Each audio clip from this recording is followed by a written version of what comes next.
오늘은 평면을 채우는 곡선에 대한 이야기입니다. 자연수집합의 공리체계를 만들어낸 이탈리아의 수학자 페아노는 1890년에 연속이면서도 평면을 채우는 함수를 만들어냈습니다.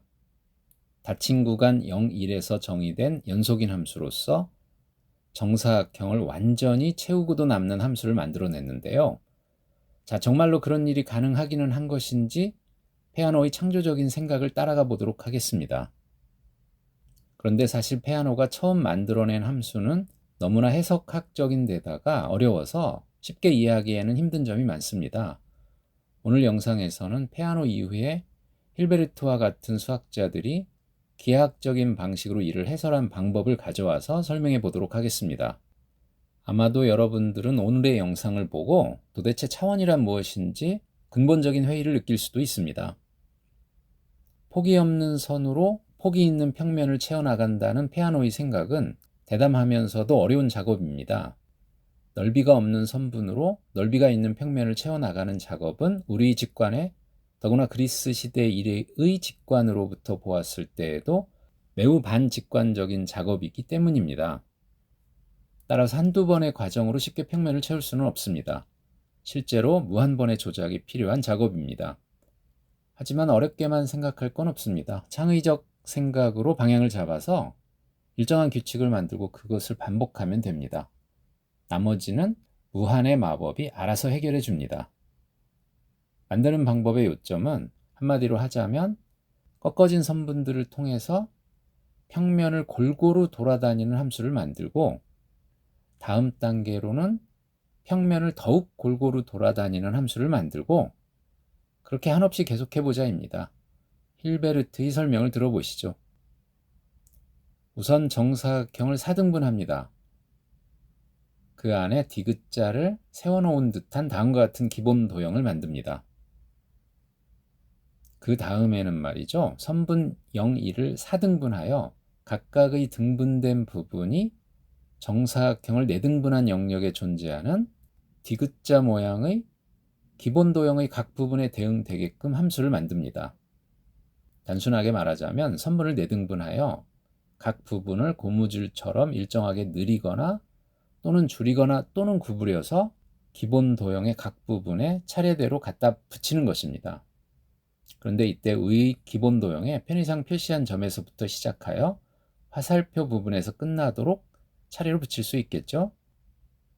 두 번째로는 정사각형을 4등분한 부분들을 다시 4식으로 등분한 후 기본 도형을 다음 그림과 같이 4개의 작은 기본 도형들로 변형합니다. 그러면 우리는 이들을 점선으로 표시한 것처럼 차례로 이어서 하나의 연결된 도형을 얻을 수 있습니다.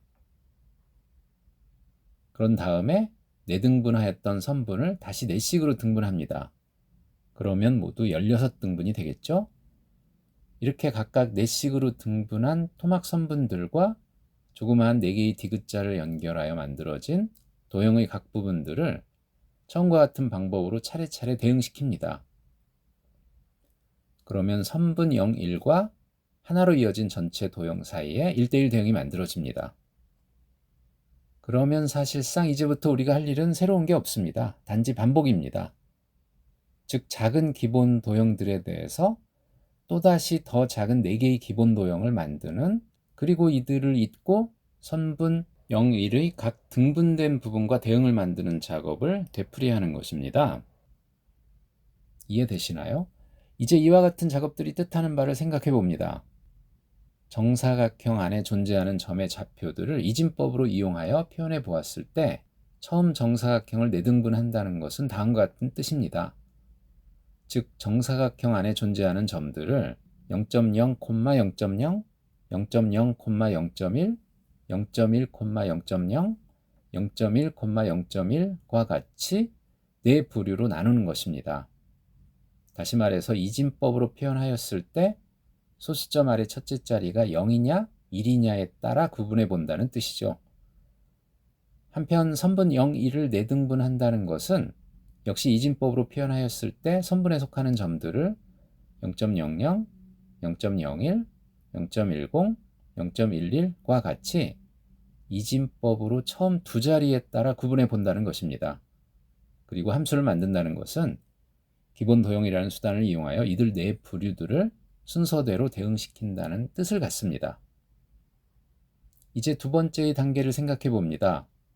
정사각형의 각각의 영역을 다시 내등분한다는 것은 각각의 좌표들을 소수점 아래 둘째 자리에 의해서 구분해 본다는 것이며, 선분 0, 1을 또다시 내등분한다는 것은 이진법으로 다음 두 자리, 그러니까 셋째 자리와 넷째 자리에 의해서 0부터 1까지 수들을 구분해 본다는 뜻입니다.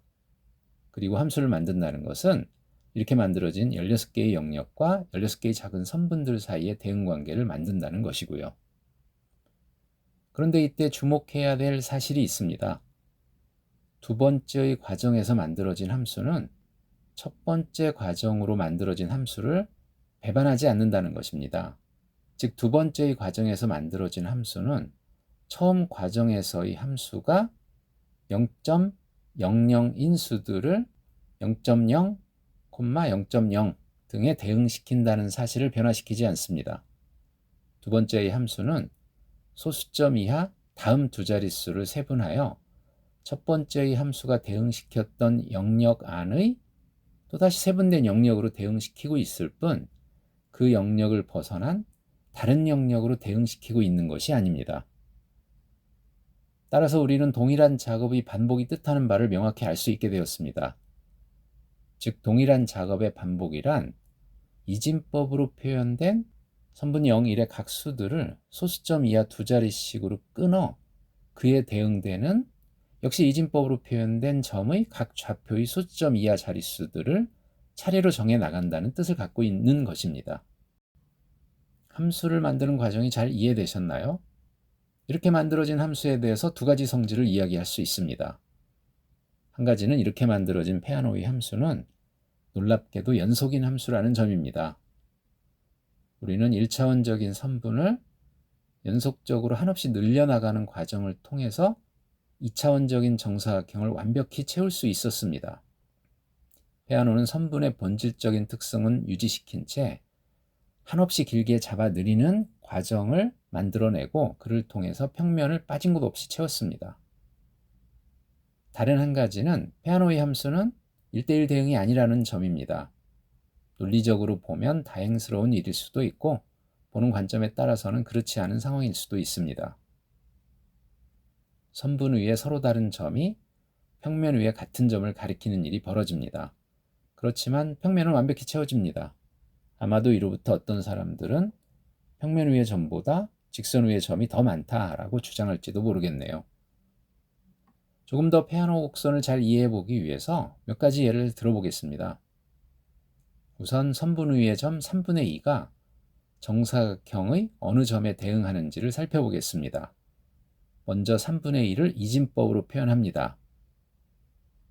이제 이를 두 자리씩으로 나눕니다. 두 자리씩 끊어서 1, 0인 경우에는 항상 오른쪽 위 정사각형 위치를 가리켰었죠? 이제 다음 그림들을 보세요. 여러분들은 어떻게 3분의 2에 대응하는 점을 찾을 수 있는지 쉽게 알아낼 수 있을 겁니다. 결국 이 그림들을 통해서 우리는 3분의 2가 이진법으로 0.11111, 0.1111로 정해지는 점, 즉 1,1의 대응함을 알 수 있습니다. 이번에는 반대로 평면 위의 점에 대응하는 수를 하나 찾아보죠. 예를 들어서 3분의 2, 3분의 2에 대응하는 점을 찾아보겠습니다.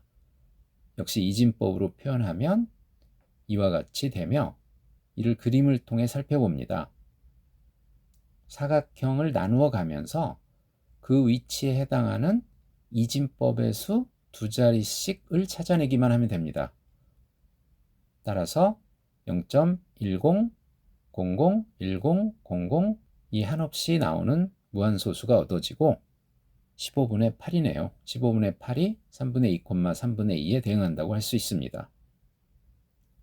그리고 아마도 이제 여러분들은 위와 같은 예들을 통해서 하나의 잘 정의된 함수가 평면을 완벽히 채우고 있다고 추론할 수 있습니다.